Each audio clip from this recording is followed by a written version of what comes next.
Gente, prazer estar aqui com vocês. Queria inicialmente agradecer a oportunidade de estar aqui, tá certo? Tentando contribuir de alguma forma com a aprovação de cada um de vocês. Eu me chamo Tonatiuh Mendes e vou ficar hoje responsável com vocês pela parte de química. Para ser mais preciso, a gente vai falar um pouquinho sobre química orgânica.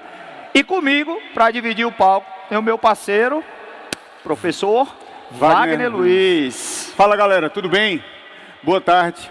Sejam todos muito bem-vindos. É uma honra aqui dividir o palco com esse grande nome da química e pode ter certeza que nesse exato momento vai rolar química entre química e linguagens. Massa!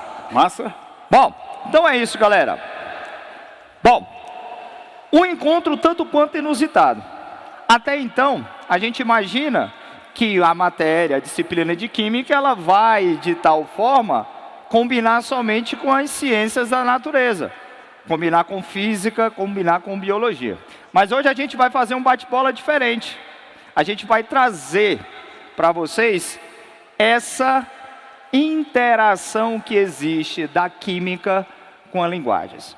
Para ser mais preciso, a gente vai falar um pouquinho sobre as regras básicas de nomenclatura orgânica. E não tem como a gente falar de nomenclatura orgânica sem falar de linguagem. Não é, Sem falar Wagner? de linguagens, é verdade. Até porque, Tonatiuh, quando a gente pega a prova, né, e vai conhecer a prova, tem um eixo temático. No eixo temático, o eixo 1 é domínio de linguagens. Então, as linguagens elas farão presente nas 4 áreas do conhecimento. Dentre elas, também a química. Massa, tranquilo. Bom, gente, então é o seguinte. Professor, hoje a gente vai falar sobre nomenclatura da química orgânica. O quão importante é eu aprender a nomenclatura dos compostos orgânicos? Gente, a base da química orgânica que você deve absorver, primeiro, a identificação das funções orgânicas. A gente tem inúmeras: álcool, fenol, aldeído, ácido carboxílico, éter, éster, dentre outros. E a partir dessa identificação, a gente começa a nomeá-las. Por que, professor, isso é importante? Vocês já devem ter visto em provas passadas que, em muitos casos, ele traz no enunciado das questões o nome do composto, para que você, aluno, identifique de qual composto ele está falando. Então, ter uma base das regras de nomenclatura é fundamental para que a gente consiga resolver questões mais complexas. Perfeito? Bom, dentre as funções orgânicas, a mais simples dela é a função dos hidrocarbonetos. Lembra? São aqueles compostos que vão apresentar somente átomos de carbono e hidrogênio em sua estrutura. Por serem a função orgânica mais simples, consequentemente, ela vai servir de base para a nomenclatura de todos os outros compostos. Então, aprender as regras básicas de nomenclatura é aprender a nomenclatura dos hidrocarbonetos. Bom, galera, acompanha aqui comigo. A nomenclatura básica dos hidrocarbonetos, ela se divide em 3 partes. Um prefixo, um intermediário que pode ser chamado de infixo, e no caso específico de um hidrocarboneto, o final tem que ser a letra O. A gente vai ver que para as demais funções, o que vai mudar é só esse final, só esse sufixo. Bom, mas professor, o que cada uma dessas partes ela me indica? Vamos por partes. Vamos falar aqui do prefixo. O prefixo, galera, ele sempre vai indicar para ti a quantidade de carbonos que você tem. Em geral, a gente tem cadeias carbônicas com até 10 carbonos. E para cada uma dessas quantidades, a gente tem um prefixo específico. Dica, presta bem atenção nas 4 primeiras quantidades. 1, 2, 3 e 4.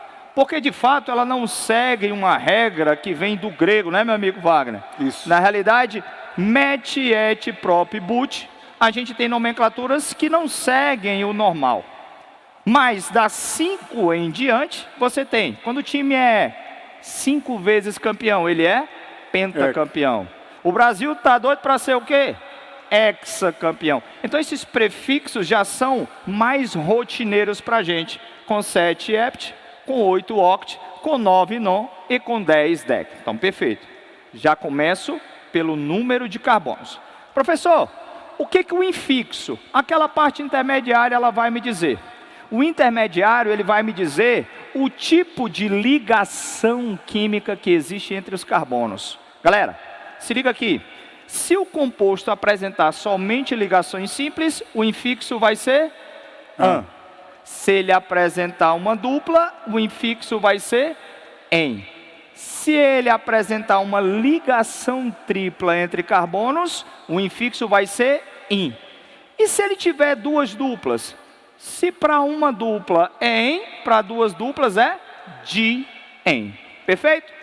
E no caso dos meus hidrocarbonetos, a gente vai ter o final O. O sufixo, a parte final, gente, ele sempre indica para nós a função orgânica do meu composto. Perfeito? Bom, e aí, galera, vamos fazer um teste aqui com vocês. Coloquei uma pequena cola para a gente colocar alguns nomes aí. Se liga aí, gente. Prefixo para 3 carbonos, prop. Perfeito, professor. Professor, estou vendo uma ligação tripla ali. Infixo para tripla, in.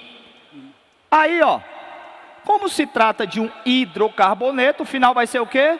Ó, então esse cara é quem? O meu propino. Perfeito, massa, professor. Dá uma olhada ali. Quantos carbonos? Prefixo para 2 carbonos, et. Professor, tem uma dupla ali. Prefixo para dupla, en.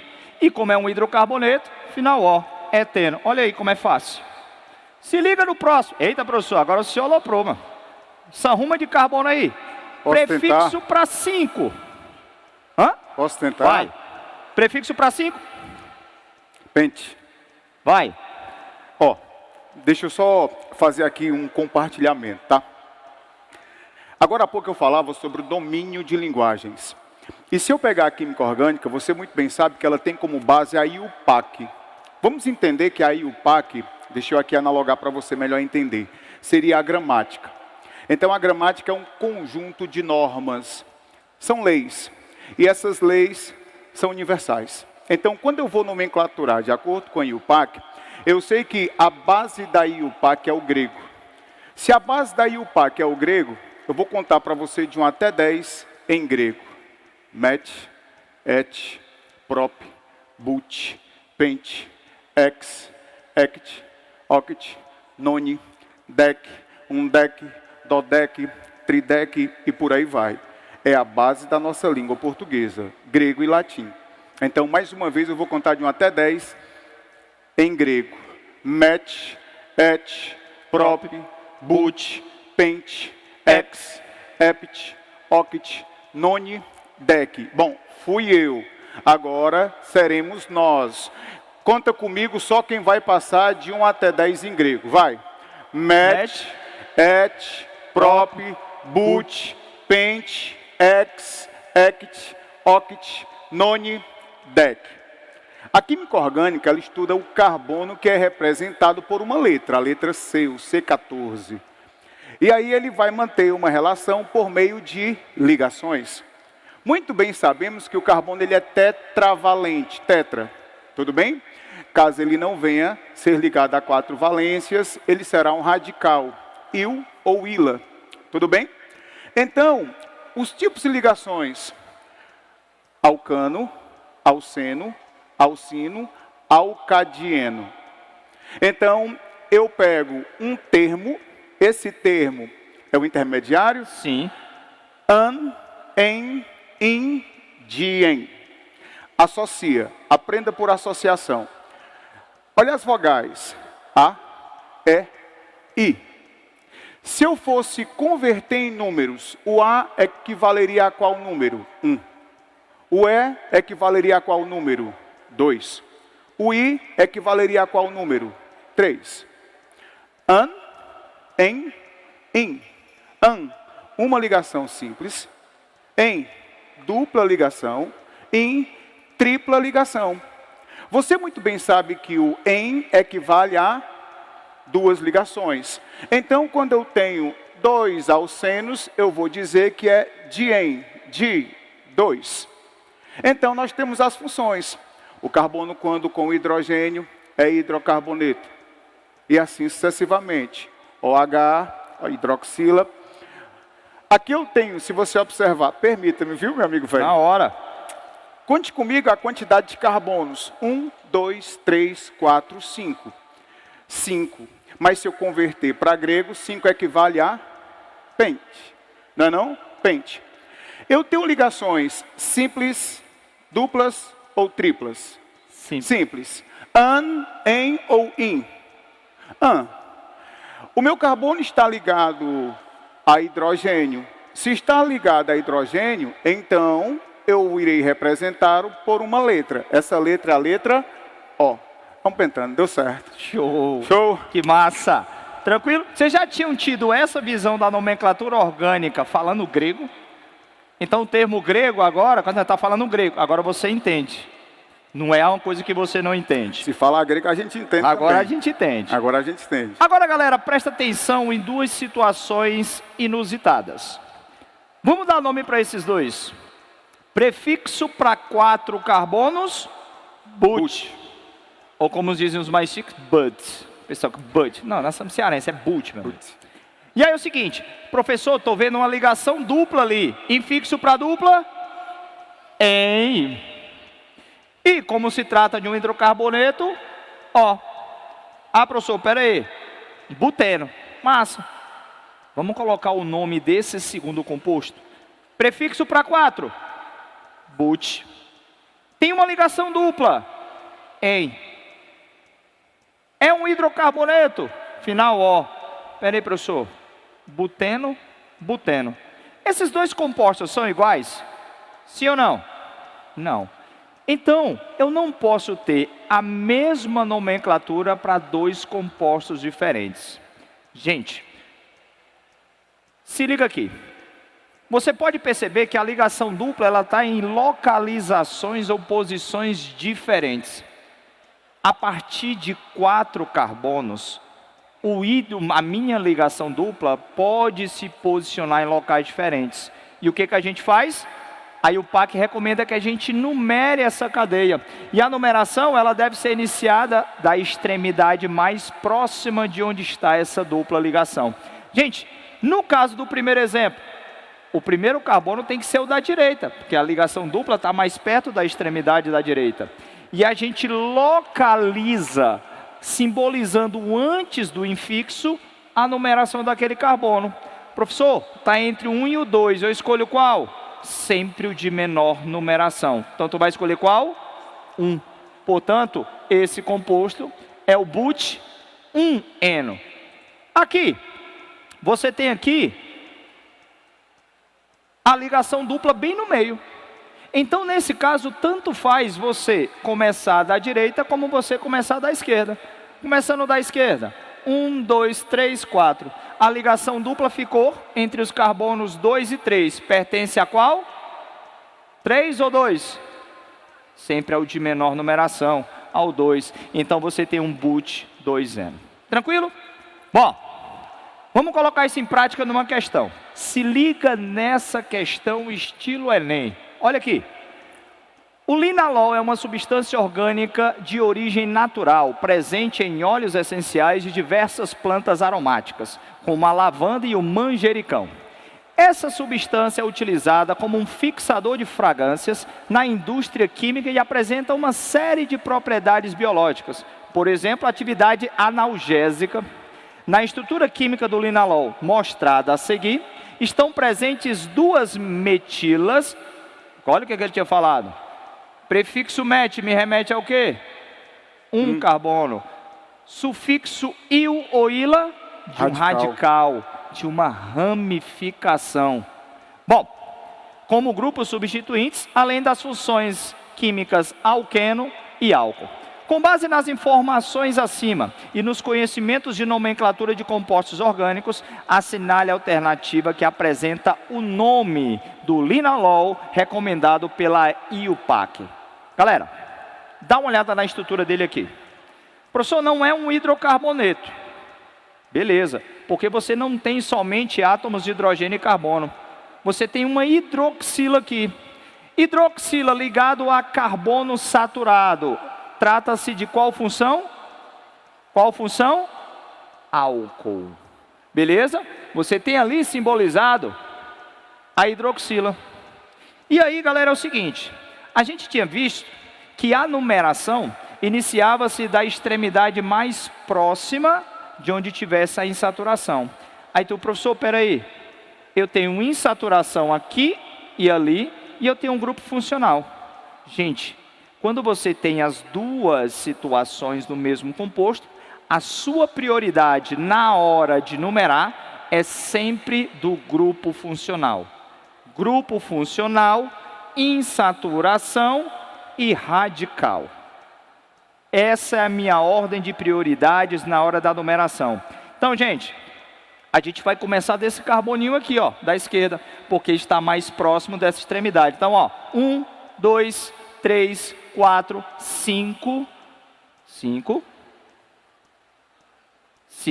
6, 7, 8. Beleza. Essa é a nossa cadeia principal. Professor, ficou carbono do lado de fora. Quantos carbonos tem nesse radical aqui? 1. Prefixo para 1. Prefixo para 1? Met. E como é um radical, final will. Eu tenho um metil.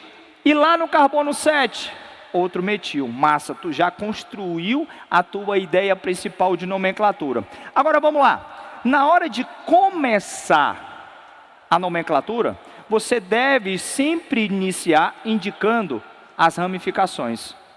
Vem cá, a gente viu que tem um metil em qual carbono? No 3 e no 7. Professor, nós temos o mesmo radical.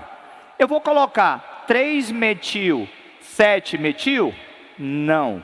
Quando nós temos o mesmo radical, a gente coloca os números de suas localizações separados por vírgulas. Como tem um no 3 e o outro no 7, vai ficar 3, 7. Di, para indicar que são 2, e o nome da ramificação. Massa. Tem alguma outra ramificação? Tem não, né? Então partiu, meu amigo, para a cadeia principal. Quantos carbonos tem na cadeia principal? Prefixo para 8. Oct. Beleza. Vem cá. Aí, galera, é o seguinte. Professor, tem duas duplas. Quando tinha duas duplas, a gente usava o quê? De em. Mas cuidado, a gente precisa localizar essas duplas. Uma dupla está no carbono 1, a outra no carbono 6. 1, 6 de en. Aí vamos finalizar. Vem cá, se fosse um hidrocarboneto era só colocar O. Mas é um álcool. Qual seria o sufixo para o álcool? Quem lembra? Sufixo para o álcool, final do nome dele? Ol. Ele está em qual carbono? 3. 3, ol. Portanto, 3, 7 de metil, octa 1, 6 de en, 3 ol. Item correto, letra C de carne moída, né? Massa, meu parceiro, velho. Deu para entender? Deu para entender? De Tranquilo? boa? Arrocha, Wagner. Bora para a próxima. Galera, vamos nós, tá? Se liga. Essa questãozinha aqui se fez presente na prova em 2021, tudo bem? Eu sempre até então recomendo, quando você vai resolver uma questão em linguagens, é uma sugestão, tá? Principiar pela leitura do enunciado. Por quê? Porque pela leitura do enunciado, você vai encontrar, diga-se passagem, a referência, ou melhor, o comando da questão, para ser mais preciso. Então, uma das aspirações do cinema novo, movimento cinematográfico brasileiro dos anos 60, incorporadas pela letra da canção e detectáveis no texto de Glauber Rocha, está na... Gente, olha só, nós temos dois textos e vamos estabelecer aqui uma relação entre conteúdo e entre forma. Então, é uma prova de leitura. Quando eu te digo que é uma prova de leitura, você muito bem sabe... Não, deixa-me só dar uma consultada aqui no número da página em que Qual? 70... 72? 62? 62. 62, página Pronto. 62. 62. Então, Bora que eu vou resolver também. pronto. 62, beleza? Então, olha só. O que eu preciso, Wagner? Eu preciso, antes de mais nada, entender a prova como um todo. A prova de linguagens, ela é uma prova de leitura. Então, se liga só. A competência 1, texto. Competência 2, língua estrangeira.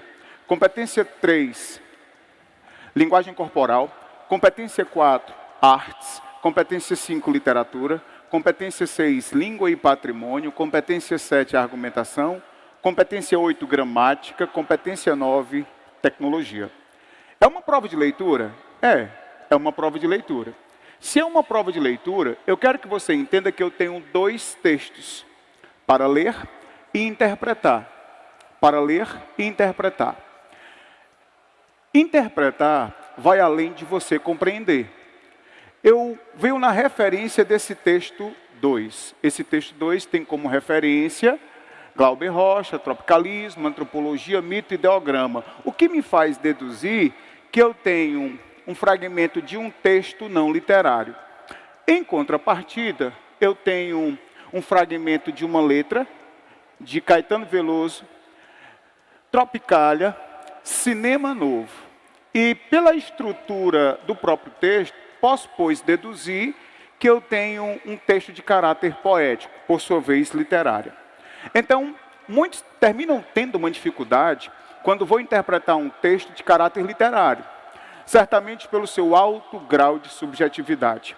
Porque, vamos recapitular, um texto para ser literário tem as suas particularidades.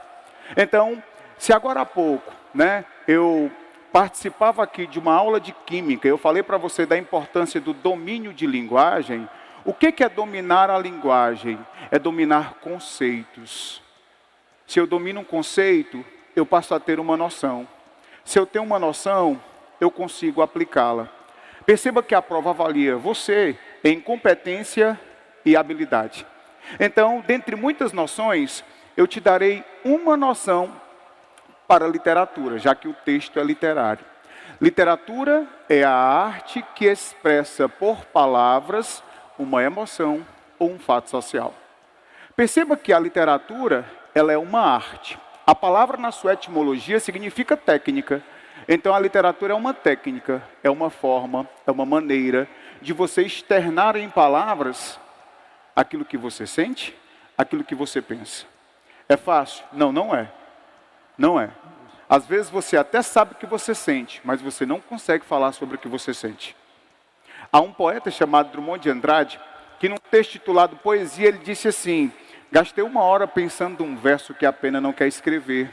No entanto, ele está cá dentro, inquieto e vivo, vivo, mas não quer sair. Na verdade, a poesia deste momento inunda a minha vida inteira. Sabe aquele momento que você até sabe o que você está sentindo, mas você não consegue falar sobre o que você sente? E aí, como é que você está? Eu estou assim, como? Não sei, quer dizer, eu sei. Quer dizer, eu sei, mas eu não sei. Eu sei porque sei o que eu sinto, não sei porque não consigo falar sobre o que eu sinto. Então, a literatura, ela nos permite selecionar a palavra para melhor expressar, externar. E o que é expressar? É um movimento de dentro para fora. Expressar o quê? Uma emoção. E o que é uma emoção? Emoção é uma reação ao que você sentiu. Não é sentimento. É você reagir ao que você sente. Então, eu poderia pegar Vinícius com seu soneto de fidelidade, que diz: de tudo ao meu amor serei atento, antes de contar os eles sempre tanto, que mesmo em face do maior encanto, dele se encante mais o pensamento. Quero vivê-lo em cada bom momento, em seu louvor de espalhar meu canto, e rir meu riso e derramar meu pranto, ao seu pesar, ao seu contentamento. E assim, quando mais tarde me procure, quem sabe a morte, a angústia de quem vive, quem sabe a solidão, o fim de quem ame, eu possa dizer do amor que tive, que não seja mortal posto que a chama, mas que seja infinito enquanto dure. Então ele literalmente fala da base de qualquer relacionamento, que é a fidelidade. Então, a fidelidade é a ponte que unta o casal. Assim como ele também poderia externar, expressar a questão do teu posicionamento social. Então, permita-me, vou pegar um texto literário titulado Navio Negreiro, de Castro Alves, que vem e nos diz assim: estamos em pleno mar.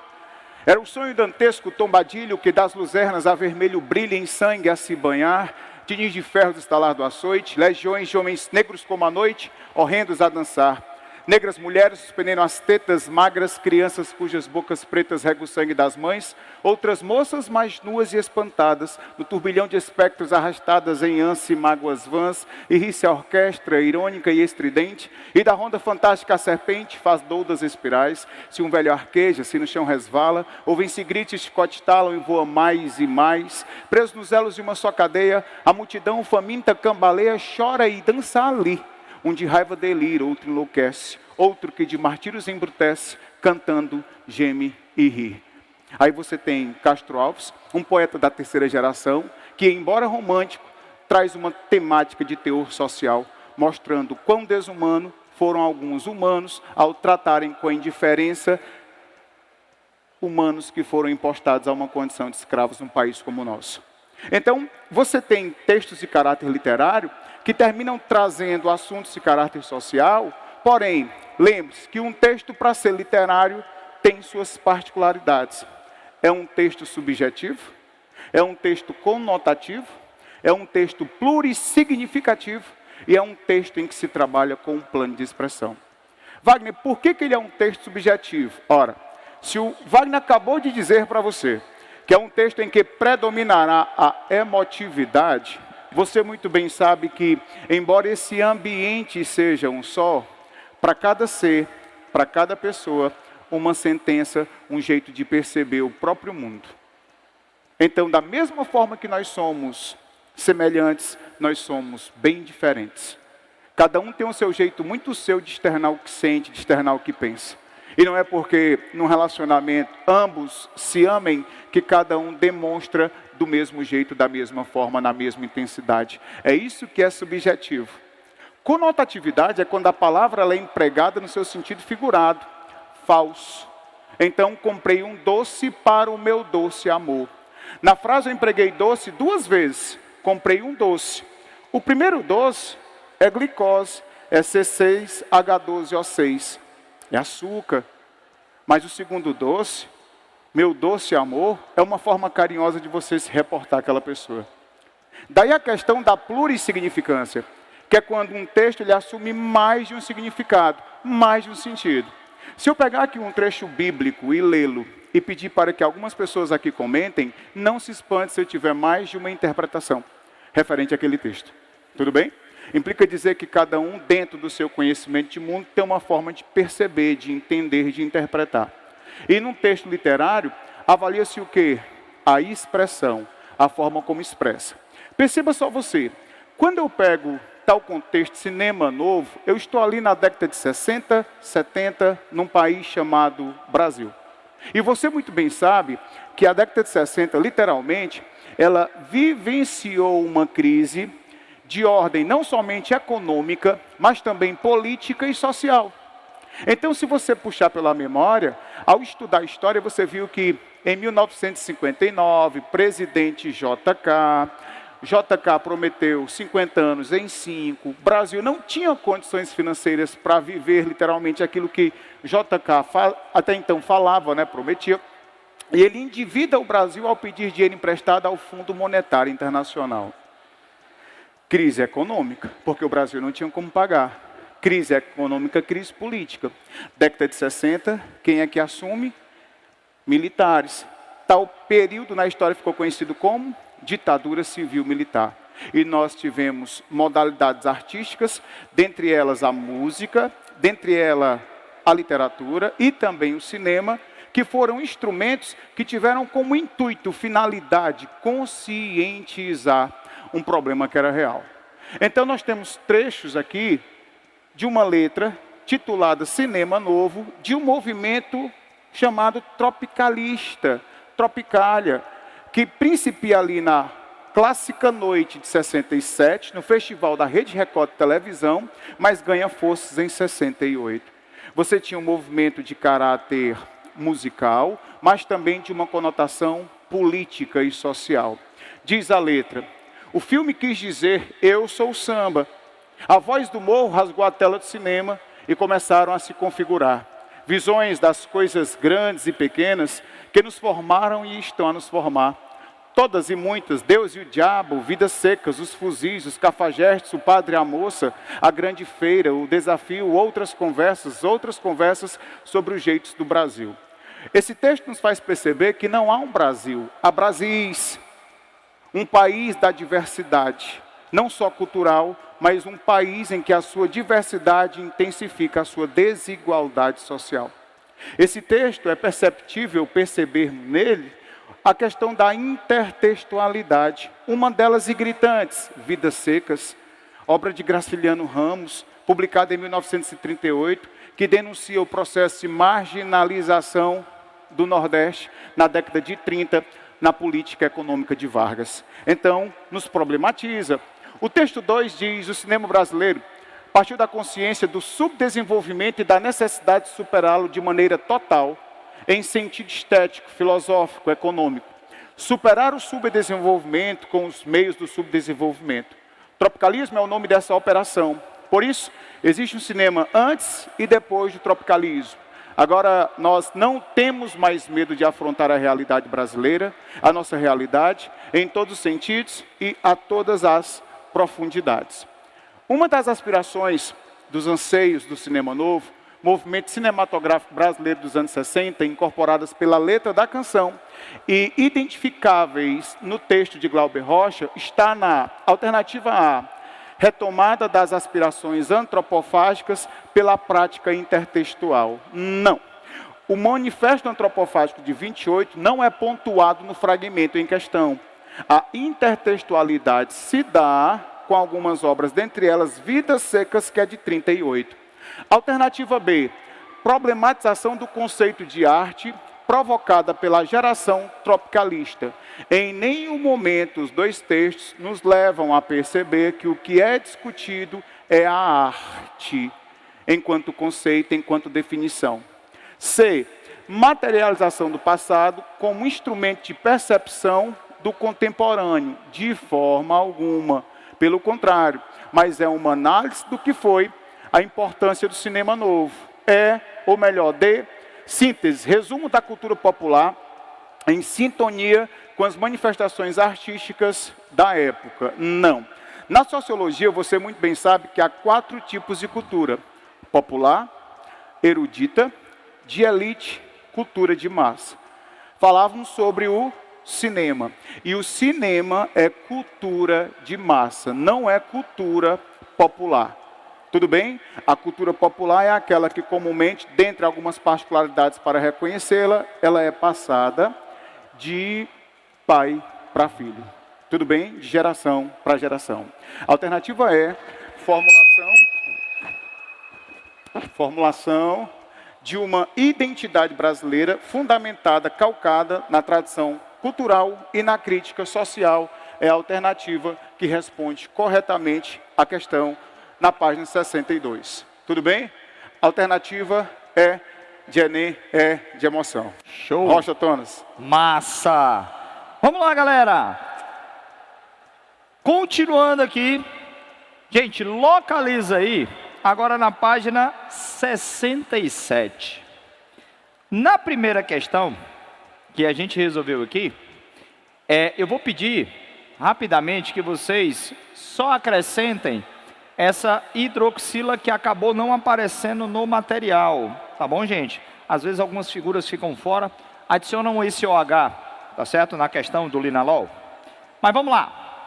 Galera, na primeira questão que nós resolvemos, a questão ela te traz a fórmula estrutural do composto, para que você, a partir dessa fórmula, dê a sua devida nomenclatura. Agora que a gente já está apto a dar nomes aos compostos, nada impede que ele me dê o nome e nós agora montemos o composto. Nessa questão, para ser mais preciso para vocês, é a questão de número 3 do material de vocês. Questão de número 3. Dá uma olhada por cima nela. Não tem um carboninho para te deixar feliz. Só texto. Mas você já sabe dar nome aos compostos. Então você já sabe montar esse composto. Acompanhe a leitura aqui comigo. Ele diz assim: os ácidos carboxílicos são compostos orgânicos que apresentam em sua estrutura dois grupos funcionais carboxila. Olha ali, ácidos dicarboxílicos. Tem dois grupamentos carboxila. Perfeito? Lembra comigo, como é que esse grupamento carboxila? É o C dupla O OH. Lembrando, C dupla O OH. Beleza? Ah, professor, quer dizer que esse composto, um ácido dicarboxílico, ele vai ter dois dele? Exatamente. E uma característica desse tipo de função é que esse grupo funcional ele vai se apresentar nas extremidades, na ponta. Porque pensa comigo, carbono, como Wagner bem lembrou, é tetravalente. Ele faz 4 ligações. Então, se você tem um carbono fazendo dupla ligação com oxigênio, matou 2 ligações. Uma ligação com o oxigênio da hidroxila. 3. Ei, sobrou quantas? Uma, para se ligar ao resto da molécula. Por isso que essa função sempre se apresenta nas extremidades. Vem sempre nas pontas. Continuando a leitura.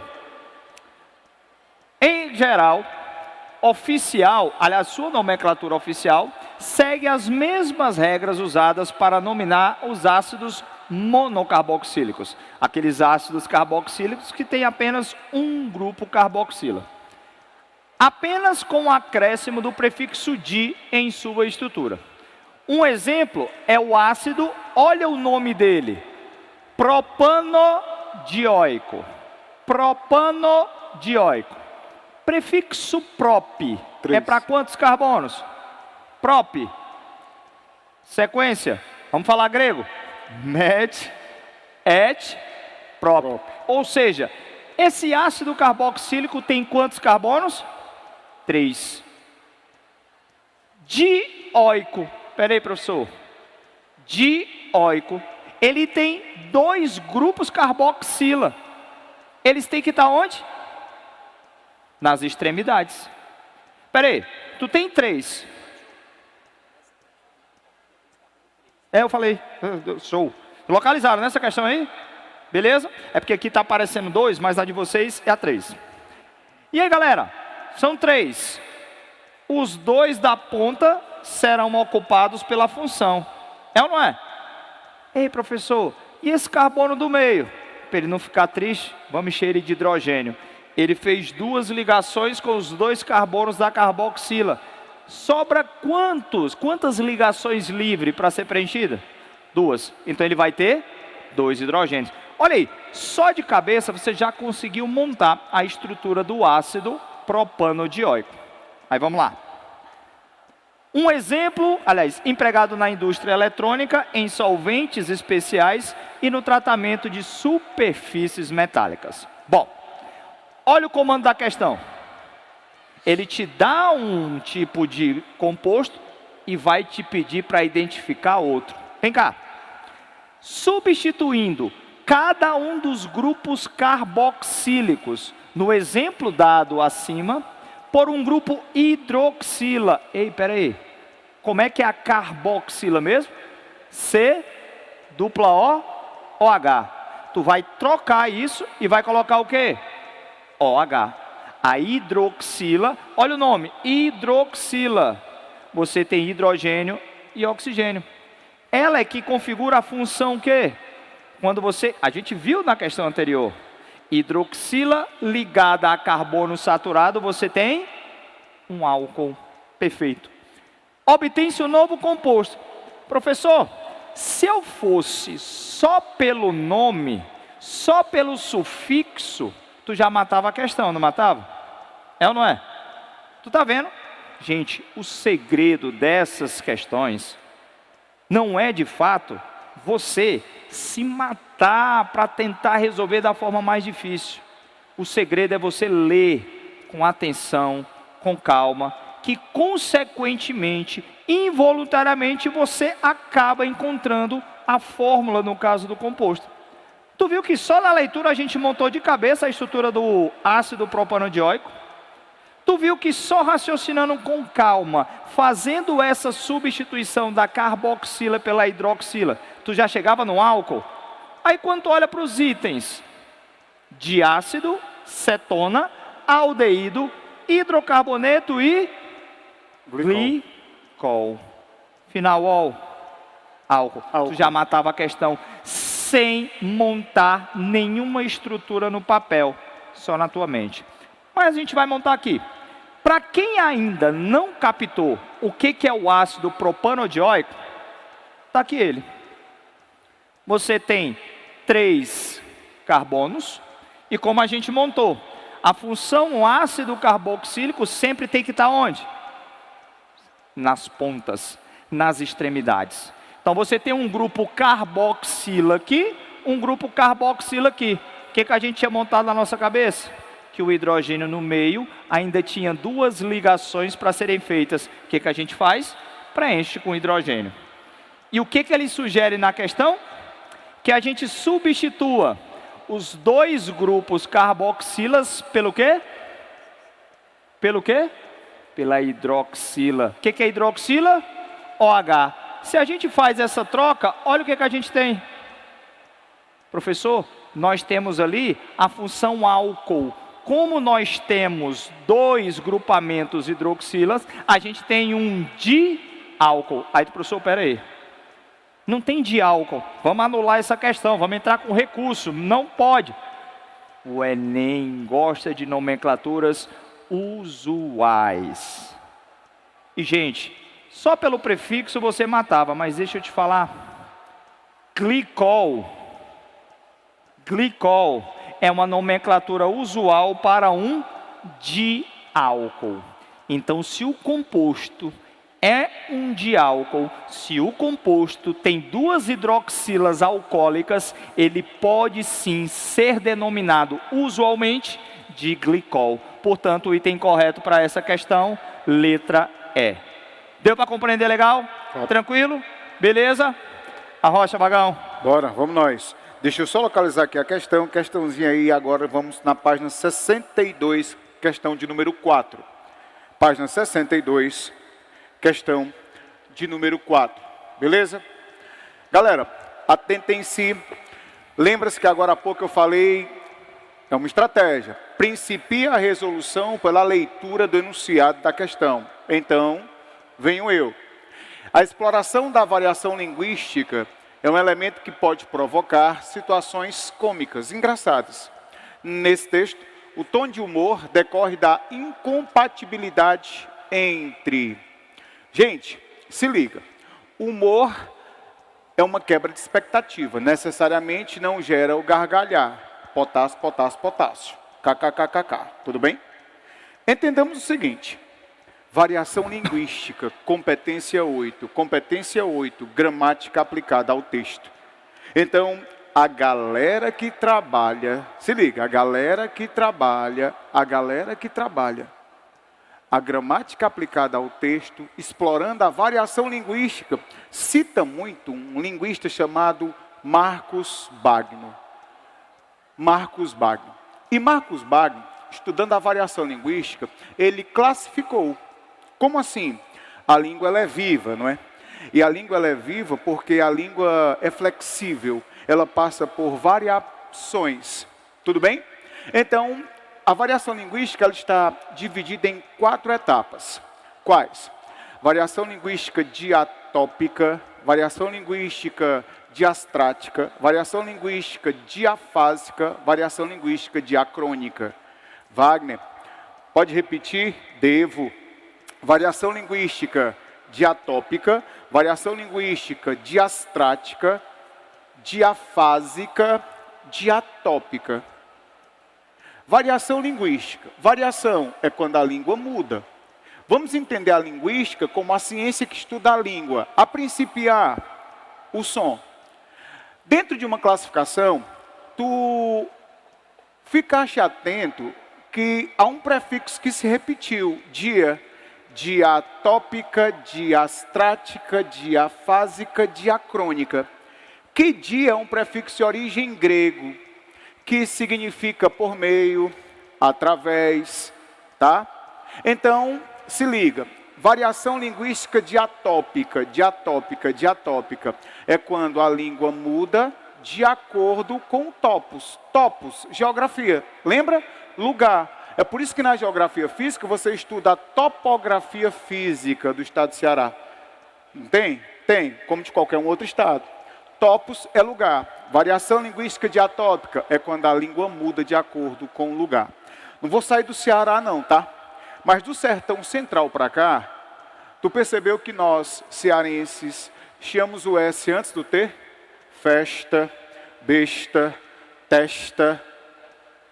Se eu for para um outro estado, estado de São Paulo, o paulistano não chia o S antes do T. Festa, besta, testa. O paulistano, não paulista, porque o paulista é quem nasce no estado. Mas volto para o Ceará. Do sertão central para o centro-sul do estado, região do Cariri. Topograficamente, a região do Cariri é circunvizinha de Pernambuco. E a galera do Cariri fala diferente. Diferente. Não fala diferente? Aí você fala assim, por que vocês falam diferente? Você não Tem fala alguém diferente? aqui da região do Cariri? Tem alguém do Cariri aqui? Tem? Juazeiro, Crato, Barbalha. O povo aqui só fala Mauriti. chiano mesmo. Olha aí, do Galera Cariri. de Juazeiro. Como é Por uma teu questão nome? regional, Teu nome? há uma pronúncia mais linguodental. Não, ela não sabe o nome dela, deixa pra lá. Linguodental. Olha aí, Ah. linguodental. Então tem o titia, titi, diferente. Tem um cantor de forró chamado Zé Vaqueiro. E o Zé ali de Oricuri, Pernambuco. Mas morou muito tempo também em Juazeiro do Norte. Então, Rapaz, quando ele está dava cantando... aula em Juazeiro, é tão fofo. Chegava lá, porque aqui todo mundo me chama de Tonatiu. Chega lá de Tonatiu. Tonatiu. Tonatiu, pra cima o e pra Tona. baixo. É. Você se sente em outro estado. Ela já estava ali me chamando, ó. E é aula Ela, de professor quem? Tonatiu, a Raquel. Tonatiu. Raquel E do aula Cariri, de quem? ó. Aula de Tonatiu. Aula de Tonatiu. Aula de Tonatiu. Se você observar Então, o Zé, quando ele está De cantando... Barbalha. De onde? Barbalha. Barbalha. Da Crajubá, né? É, a região do Tradução de Crajubá. Barbalha. Crajubá. Aí olha só. O Zé, quando está cantando aquela Letícia, ele canta Letícia. Mudou, não mudou? Mudou. Variação linguística diatópica. Variação linguística diastrática é quando a língua muda de acordo com a tua condição socioeconômica. Tu já percebeu que dá para deduzir? Dedução não é afirmação. É uma possibilidade, é um levantamento de hipótese. Pelo falar de alguém, dá para você deduzir se ela tem ou ela não tem uma condição socioeconômica. Quando você percebe que a língua ela é sobrecarregada de gírias, de palavrões, dá para você deduzir. É chamada de variação linguística diastrática. Diafásica. Diafásica é quando a língua muda de acordo com a situação, com o momento. Então, quando eu estou em casa com os meus filhos, com a minha bebê, a minha fala é uma outra. E no Brasil é assim, se você observar, quanto maior a amizade, quanto maior a intimidade, maior a agressão.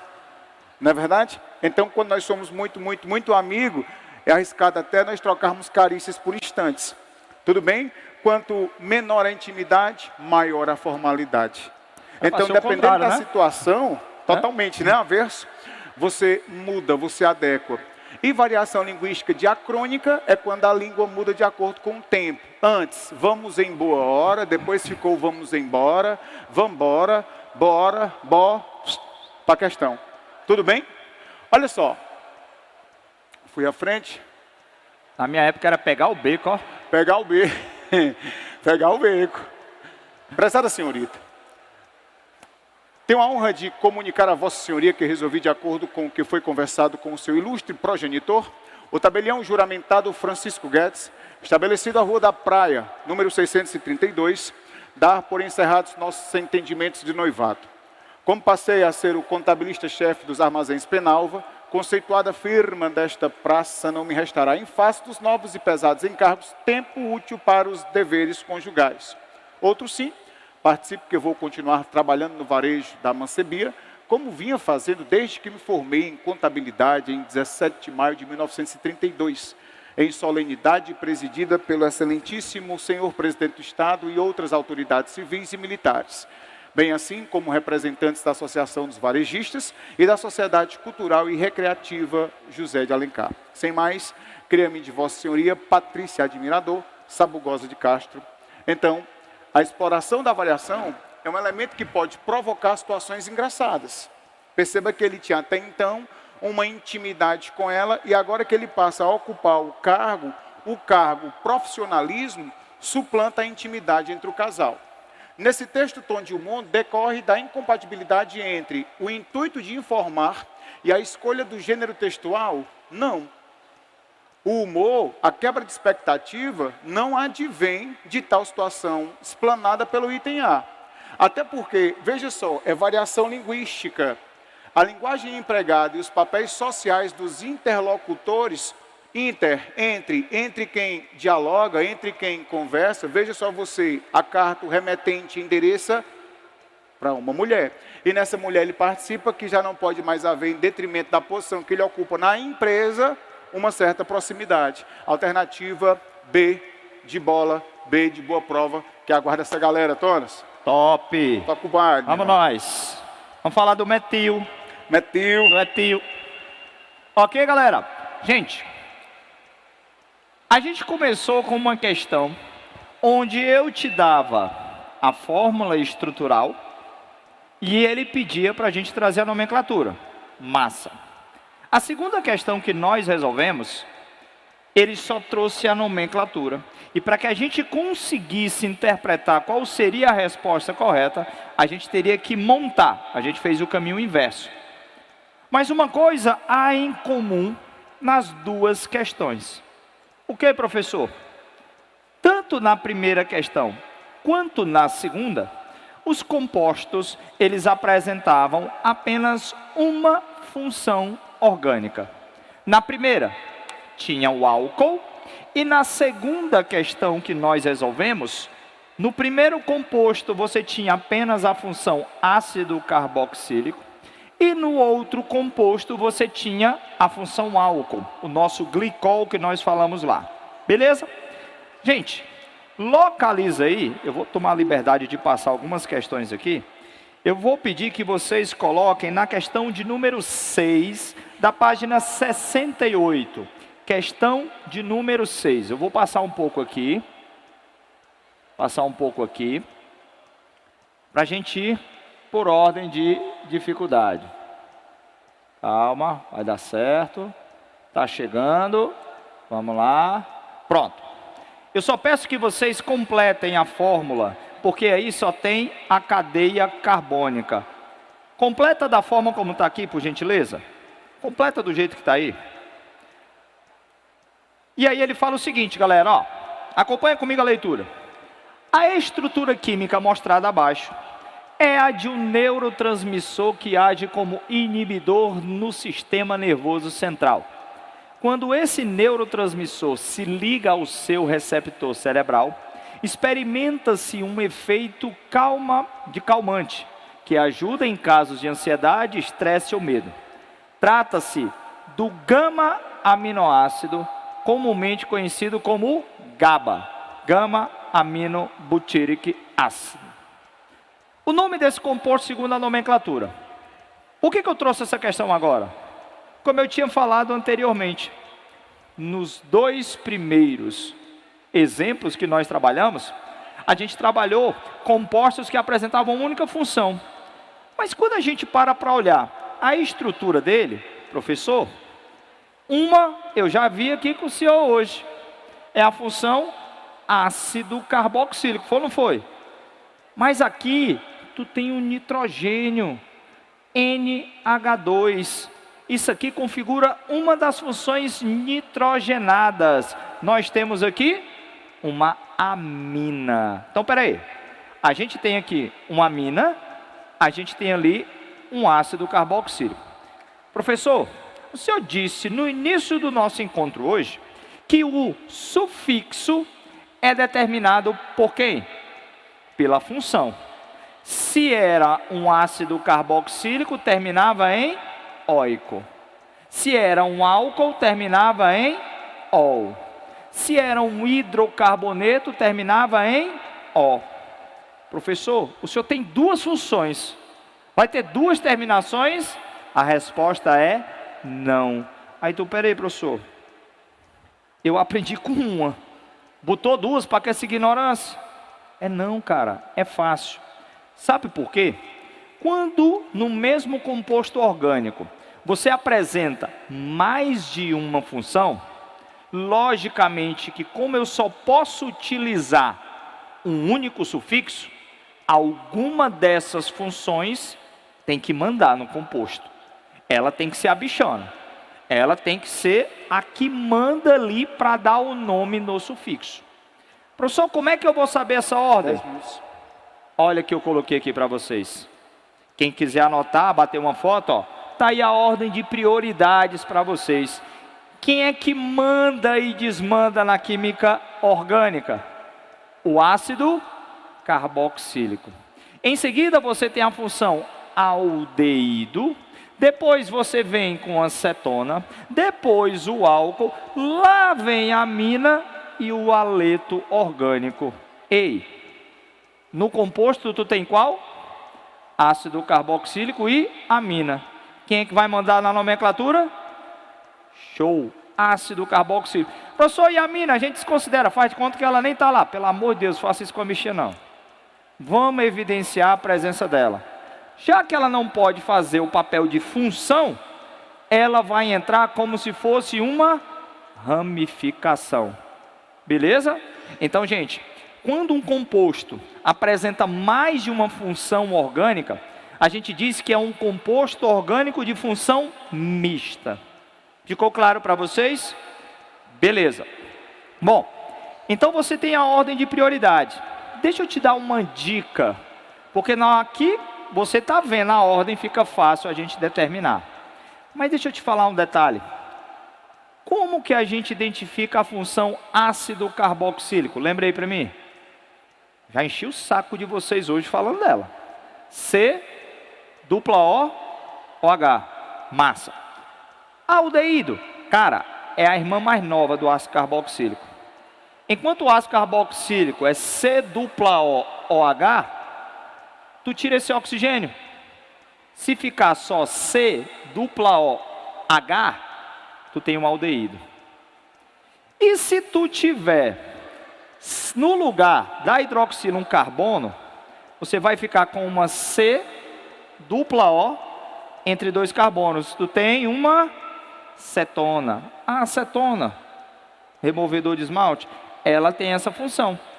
Um carbono com C dupla O e os dois carbonos do lado. Ei, professor, estou me tocando de uma coisa.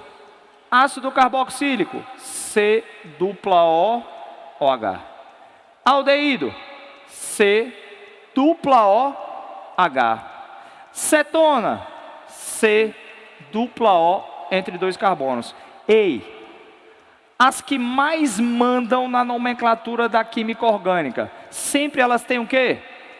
C dupla O. Então a dica, geralmente as questões, elas botam essas prioridades bem distantes. Alguém que tenha uma alta prioridade e alguém que tenha baixa. Tu se ligou da dica aí? Então se tu vê o composto com duas ou mais funções, quem vai mandar? Ácido carboxílico. Então, a nomenclatura nesse composto desta questão deve seguir a ordem de nomenclatura do ácido carboxílico.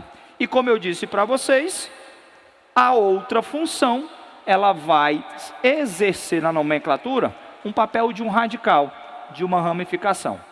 Bom, professor, beleza, tranquilo. Eu vou seguir a ordem do ácido carboxílico. E agora? Eu tenho que enumerar essa cadeia. A gente tem duas extremidades, da direita e da esquerda. Quem é que manda? Não é o ácido carboxílico? Ele está de que lado? Da direita. Então, a minha numeração da cadeia principal deve iniciar por onde? Pela direita ou pela esquerda? Por onde? Direita. Então, ali, ó, ele é quem manda. Vai começar por ele. Portanto, gente, ele vai ser o carbono número 1. E a gente segue a sequência. 2, 3, 4. Beleza. Só tem um carboninho aqui não? Não. Ela já finda com o meu elemento nitrogênio. Então, galera, toda nomenclatura de ácido começa com a palavra ácido, independente de ser um ácido orgânico, ácido carboxílico, assim como se fosse um ácido inorgânico, aqueles que não têm o COOH, tipo ácido clorídrico, ácido fluorídrico, ácido sulfúrico. Todo ácido tem que começar por ácido. E vem cá, a minha função amina, ela está em qual dos carbonos? Está em qual deles? 4. Portanto, começa com ácido, localiza o teu grupo funcional, no caso, 4 amino, pronto. Tem alguma ramificação aí na parada? Tem não, né? Então vamos para a cadeia principal. Prefixo para 4 carbonos. Qual é? But. Professor, entre os carbonos só tem ligações simples, portanto, o infixo an. E para um ácido carboxílico, o final é sempre o quê? Oico. Portanto, o nome do meu composto, ácido 4-amino-butanóico. Ei, amina e ácido carboxílico no mesmo composto. Junta o nome, amina com ácido, fala bem rápido. Aminoácido. Olha aí de onde é que vem o aminoácido. Portanto, galera, item correto para a gente, letra D de dado. Ficou massa? Ficou aí, tranquilo? Beleza? Beleza, beleza. Cuida. Dá tempo ainda para uma questão, beleza? Galera, vai aí na página, deixa eu me localizar Qual é a aqui. questão? Para eu botar aqui para ti? É com o seguinte, deixa eu só localizar aqui. Questãozinha de números... Começa como? Essa daí mesmo. Só estou localizando aqui no material. Ei, essa tu fez? É a terceira. É a terceira? Não, é a tua terceira? É a minha terceira. Show. Beleza? Só passar aqui para deixar Vamos um aí. ponto para ti. Vamos Bom, lá. é o seguinte, essa questão aí Essa do Rio de Janeiro, nos né? traz exatamente... Posso só dar uma texto. palavrinha com eles? Pode, deve. Gente, antes de mais nada, queria agradecer a presença de cada um de vocês. Já vou me despedindo porque é a última questão. É isso mesmo? Isso. Então, galera, queria agradecer demais a oportunidade, agradecer ao Fábio pelo convite, agradecer toda a produção, né, do Academia Enem. E, como eu disse para vocês, agradecer a cada um de vocês pela atenção, pelo carinho. Espero, de alguma forma, ter contribuído aqui para trazer essa aprovação para cada um de vocês. Então, não deixa de seguir a gente nas redes sociais. Procura lá. Tonatiuh não é muito difícil encontrar outro não, né? prof.Tonatiuh Mendes você encontra lá. Professor Wagner Luiz, tudo junto, que vocês encontram a gente lá. Tem muito conteúdo bacana, muita coisa legal, Isso. além do que a gente viu aqui. Beleza, galera? Então, muitíssimo obrigado pela atenção e até uma próxima oportunidade, gente. Obrigado. Valeu. Top. Galera, eu serei bem conciso, tá? Nessa questão. Temos aqui um texto escrito por Machado de Assis. E esse texto, não só por ser Machado de Assis, é fundamentado em um fato que de fato aconteceu, que foi logo depois que ele perdeu a esposa dele. Então, ele respondeu uma carta para um amigo e a carta vem nos diz, Rio de Janeiro, 20 de novembro de 1904, meu caro Nabuco, tão longe em um outro meio chegou-lhe a notícia de minha grande desgraça e você expressou a sua simpatia por um telegrama. A única palavra com que lhe agradeci é a mesma que ora lhe mando, não sabendo outra que possa dizer tudo o que sinto e me acabrunha. Foi-se a melhor parte da minha vida e aqui estou só no mundo. Note que a solidão não é enfadonha, antes me é grata, porque é um modo de viver com ela, ouvi-la, assistir aos mil cuidados que essa companheira de 35 anos de casados tinha comigo. Mas não há imaginação que não acorde e a vigília aumenta a falta da pessoa amada. Éramos velhos e eu contava morrer antes dela, o que seria um grande favor. Primeiro porque não acharia ninguém que melhor me ajudasse a morrer. Segundo porque ela deixa alguns parentes que a consolariam das saudades e eu não tenho nenhum. Os meus são os amigos e verdadeiramente são os melhores. Mas a vida os dispersa no espaço, nas preocupações do espírito e na própria carreira que a cada um cabe. Aqui me fico por hora na mesma casa, no mesmo aposento, com os mesmos adornos seus. Tudo me lembra a minha meiga Carolina. Como estou à beira do eterno aposento, não gastarei muito tempo em recordá-la, irei vê-la, ela me esperará. Não posso, caro amigo, responder agora a sua carta de 8 de outubro, recebi dias depois do falecimento de minha mulher, e você compreende que apenas posso falar desse fundo golpe, Até outro breve, então, lhe direi o que convém ao assunto daquela carta que, pelo afeto e sinceridade, chegou a hora dos melhores remédios. Aceite este abraço do triste amigo velho Machado de Assis. Todo o texto apresenta uma intenção da qual derivam as escolhas linguísticas que o compõem. O texto da carta de Machado de Assis apresenta uma composição textual pautada, centrada em uma estratégia predominante. Perceba que o motivo de tal texto foi a perda da mulher da vida dele, Carolina, para ser mais preciso, em 1904, 4 anos depois, Machado de Assis vem a óbito, e ele literalmente viveu ali uma clausura nesses 4 anos. A carta não é persuasiva, ele não tenta em tempo algum convencer, no caso a Nabuco, seu amigo, de alguma outra coisa. Descritiva, a carta não é descritiva, detalhista, pelo contrário, eu vejo Machado de Assis combalido, fragilizado emocionalmente. Injuntiva também não pode ser, porque injuntiva seria um texto de orientações, um texto injuntivo, associa você a uma receita. De narrativa, eu não tenho um relato, pelo contrário, eu tenho um autor que externa, que expressa o seu sentimento. Ela é expositiva, porque o emissor, Machado, faz uma explanação sobre um acontecimento e o impacto deste em seu estado de espírito. Então, a alternativa para essa é a alternativa E. Agradeço aqui a oportunidade, ratifico o que o meu amigo acabaram de falar, siga a gente nas redes sociais, ao Fábio Frota, à Academia Enem e ao Colégio Farias Brito, numa parceria com a Academia Enem, nos acompanhe, ali estamos de segunda a sexta, trabalhando nessa parceria para fazer com que a sua aprovação seja uma realidade. Então, às quartas-feiras, em especial, você tem aula comigo e o professor Vitor Alain. Eu estou ali discutindo competência e habilidade e o meu amigo Vitor Alain da mesma forma. Então, na quarta-feira, pelo canal, temos uma aula com você. E, é claro, nos acompanhe na rede. Galera, forte abraço, valeu, até mais, bye bye.